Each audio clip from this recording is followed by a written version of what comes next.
Imagine you're like me, just started playing the Cold Steel series, finished 3 of the games, I get to the 4th one and bro, who the fuck are these people? So I do some research and realize, oh, the 5 other games that came out before these ones are actually important. Crazy, right? Now look, I'm a JoJo's fan, so... Do you suck dick? Well, it's a pretty simple question. I mean, I watch JoJo's, so I know how important it is to not, skip the parts, but like, come on man, do you really expect me to play 5 long-ass games that look like this just to understand why this little girl is doing 30,000 damage? Like, come on man. Was it worth it? Yeah. The 3rd game is actually in my top 5 all time, which means according to every Trails fan, I'm a fucking dickhead. But you know what, man? This guy's cool. But whatever, that's not what this video is about.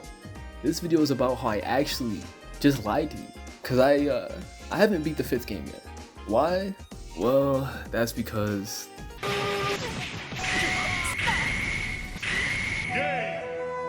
Okay, to explain why I just got cooked, we're gonna have to run it back one more time. Imagine you're like me. 600 hours in a game series, 1 more left until the finale, dude. And you're cooking, man. Like, you're playing on Nightmare, and there's not really been any challenges, because I mean, dude, you have 600 hours, like, what don't you know at this point, man? So you get about 2 chapters in, and you come across a, run-of-the-mill side quest where 2 bracers want to fight your squad. If you've never played this series before, bracers are like a more, I guess, like organized version of like the Adventurers Guild you see in like fantasy anime. Now you get to the fight location and they're like weirdly confident for 2 side characters you couldn't name if the HUD was off. But man, whatever. The fight starts and it's actually an easy win. But just when you thought it was over, they start asking for a 2v4 like they weren't just on their knees 2 seconds ago. Apparently that wasn't their full power or whatever. So the fight starts and it's different, man. They have way more health, they hit way harder, and they have a move that one-shots you. But that's fine. So anyways, you start making some progress and oh, she can heal, but that's fine because we have a lot of resources, so we can just outlast him. Alright, that was that was a little unlucky, bro. But she healed twice in a row, so you just gotta lock in and fuck.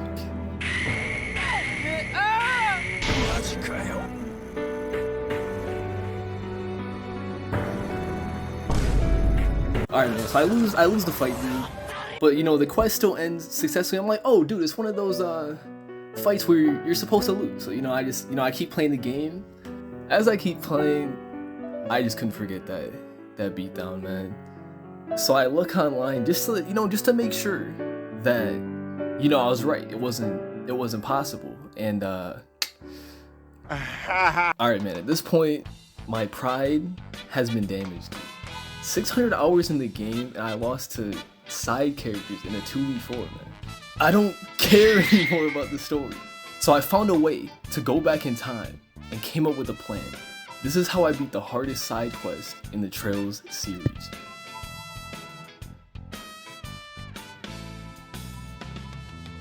Alright, before we cook, I gotta explain the ingredients.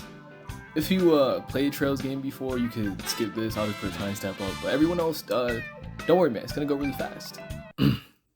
Everyone fights on a grid like attack. This game, your attack range is based on this grid. Options in combat are attack, which is basic attack that can do physical or magical damage depending on the weapon. Then there's craft attacks that let you do special attacks using the craft gauge that fills up when you do or receive damage. Finally, there are arts which you can think of as a magic, which uses the EP gauge, and there's a move option that lets you move across the grid. The items option, which lets you utilize items that can heal, buff, or fill your EP and craft gauge. And finally, the run option. Figure it out.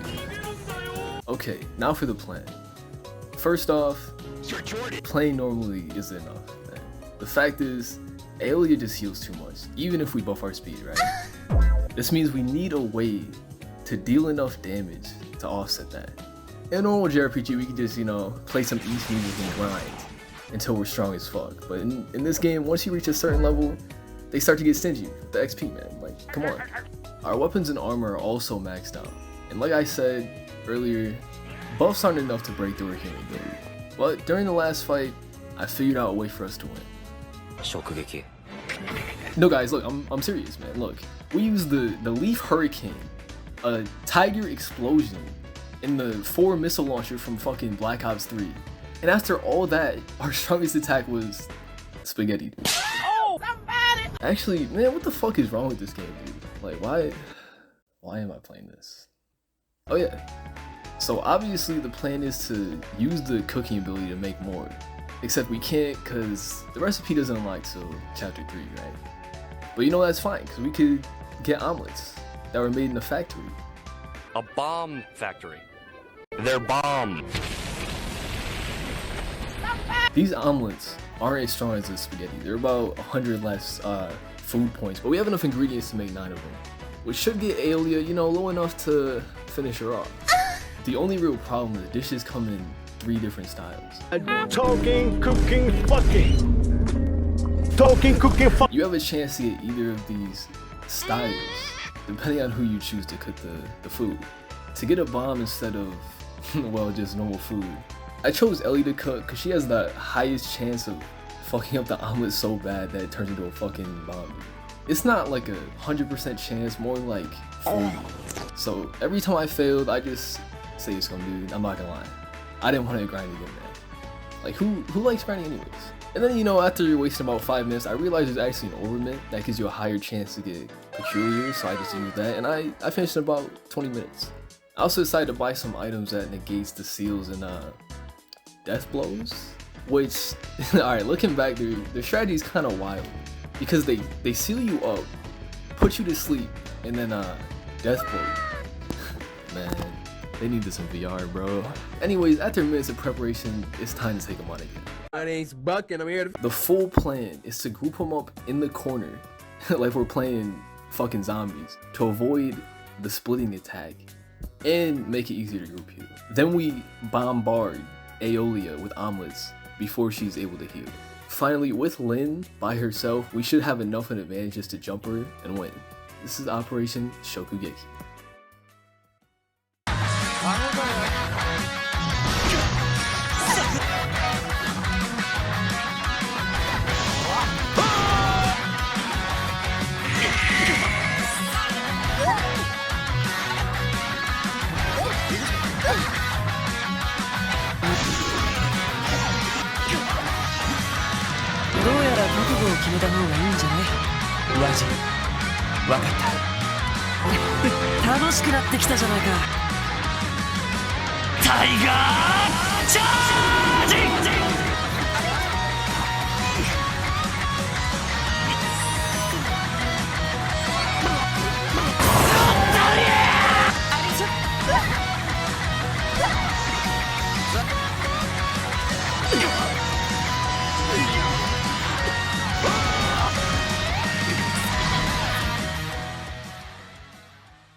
Yo, purple sex, Molly purple sex,